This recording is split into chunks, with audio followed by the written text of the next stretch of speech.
За поредна година най-големият български фестивал на поп-културата Anniversary Comic Con събра на едно място най-интересното от света на киното, науката, гейминга, комиксите, косплей и манга културата. Освен богата програма, на 5 и 6 юли в Интерекспо център публика и фенове имаха възможност да се срещнат с международни гости, като режисьора на Казино Роял Мартин Кембъл, Антъни Даниелс от Междузвездни войни, актрисата Евана Линч от филмовата поредица Хари Потър, актьорът Мано Бенет от поредицата Хобит и много други. Ексклузивно пред камерите на Актуално.com застана легендарният актьор Антъни Даниелс, който почти 50 години се превъплъщава в образа на хуманоидният дроид C-3PO от култовата филмова поредица Междузвездни войни. С него ни срещна дългогодишният почитател и колекционер на поредицата Данаил Найденов. Уважаеми зрители, казвам се Данаил Найденов и имам огромното удоволствие да ви представя човека, чиято роля промени Междузвездни войни. Той е човека, той е мита, той е легендата. Той е C-3PO. Антъни Даниелс.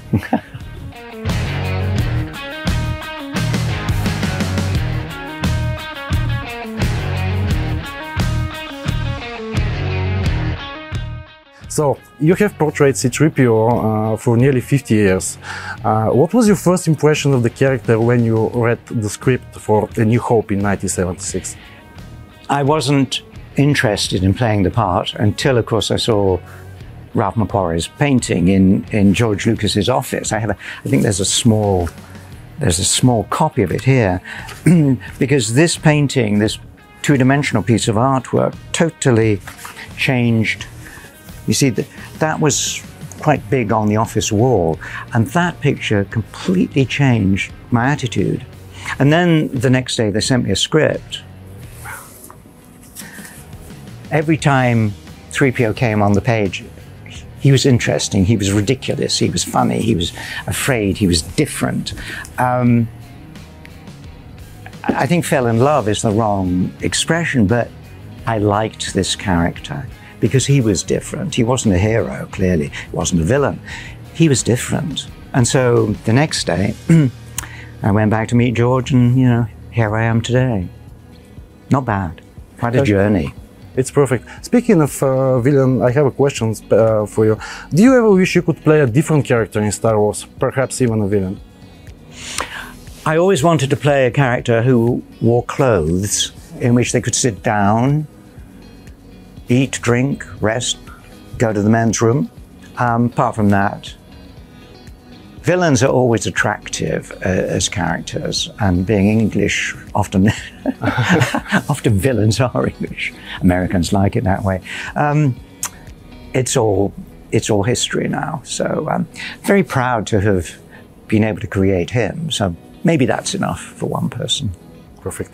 And how did your relationship with the character change over time, from the original trilogy through the sequels and now into the new series? I would say the relationship is exactly the same. All right, techniques in filmmaking have changed, and you just roll with that. Sometimes for the better, sometimes for the not so good, but that's okay.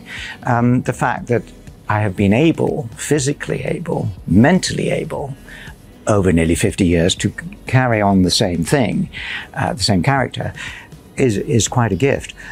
And it does allow for a through line from episode 4 right back to episode 9. To my clarity of his character remains the same. So much so that I can say, no, he wouldn't say it like that. He would say it like this. And the writers are very patient and so on.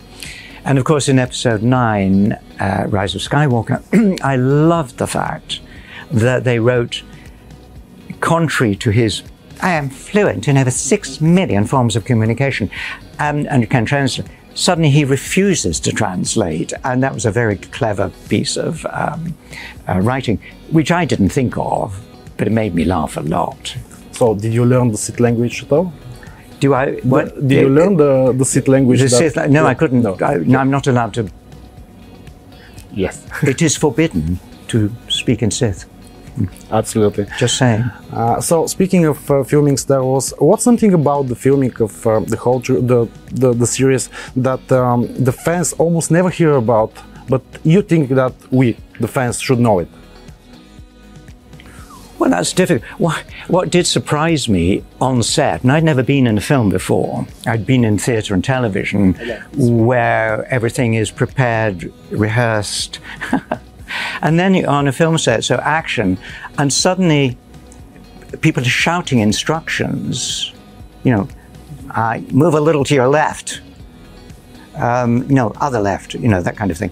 And that's all removed. So there's quite a lot of distraction going on. And you had dozens of people behind the camera that you don't look at.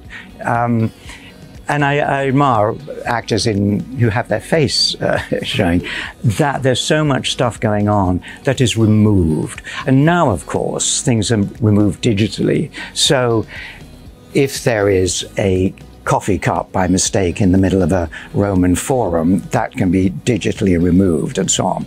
Back in the day, they had to be really very careful, and they're still careful, but mistakes are made. One of the things that really hit me in filming the first one, after 6 months making the costume, reading the script, where 3PO had a conversation with R2-D2, response, question, response, answer, whatever. On day one, well, it was day 2 that I had my first conversation with R2, to find it didn't make a noise. A little whirring, there was no answer, it doesn't speak. That I found really rude and a bit stupid not to tell me. They'd had 6 months to say, oh, in the script, it doesn't say anything. So I very quickly learned to talk to myself. I had to learn, you know, the whole question and answer. I would often at night write it out in my just notes. I would intuit what it. And then, of course, 6 months later, well, when the film opened, Ben Burt had the sound engineer. He won an Oscar. Ben Burt had created all R2's sounds, and he'd made his baby's voice, and Ben whistling. That's, I can't do it, I can't whistle. That's Ben Burt, and Ben Burt on the keyboard. And when I saw the finished film, it was as though R2 had been talking to him, and I thought that was magic. But only in episode 7 did they have Brian Herring, who was BB-8. He was going, I wanted him to be the voice of BB-8, but JJ changed his mind. And so suddenly actors had something to respond to. And then in episode 9, actually they had Brian Herring saying words like, you know, I think we should go over there. Oh, so the actor had something, I don't know what thinking was. It's kind of dumb. There's so many things the director and the producer have to do that they sometimes forget to do the easy bits, you know? Just saying. So we're here at Антъни Venture Comic Con. It's your first time in Bulgaria. Yeah. And you are surrounded by a lot of fans. Have you ever learned something about 3PO from a fan's perspective that made you see the character differently? Yeah, that's a very good question, because some years ago, a person explained to me how, well, there were 2 things that happened in quick succession. As a child, they were bullied because they were a little different. They were a little sensitive, a little nervous in public. Maybe we're talking about autism area, something like that. And as a child, they found 3PO somebody who they felt could understand them, because he was nervous. He was always wanting to go away to have everything proper. And then, so I realized how important that character had been to a child. And then, I wrote a book, and I think I talk about it in the book. I know it, but our audience, I'm not sure that they have read the book. So, they haven't read? I guess so. We're going to haven't read?